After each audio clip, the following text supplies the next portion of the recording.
শীতকাল মানেই পিঠে পুলি খাওয়ার সময়। আর এই কথা ভেবেই আজকে একটা ভাজা পিঠে বানিয়ে ফেলেছি।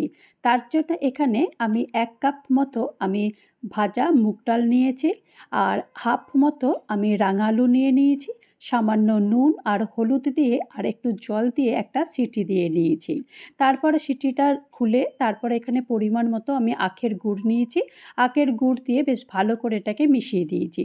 মিশিয়ে দেওয়ার পর তারপর পরিমাণ মতো আমি একটু চালের গুঁড়ো দিয়ে একটা মণ্ড তৈরি করে নিয়েছি। তারপর এই মণ্ড থেকে যেমন পুলি বানাই ঠিক সেই রকমভাবে পুলি বানিয়ে নিয়েছি আর মাঝখানে একটু নারকোলের পুর দিয়েছি।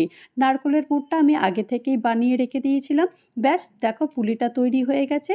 আর এখন এরকম তেলটা গরম করে নিয়েছি। তারপর একটা একটা করে সব পুলিগুলোই ভেজে নিয়েছি। খেতে এত ভালো লাগে যে তোমরা না বানালে বিশ্বাসই করবে না। ভালো লাগলে অবশ্যই একটা লাইক দিও।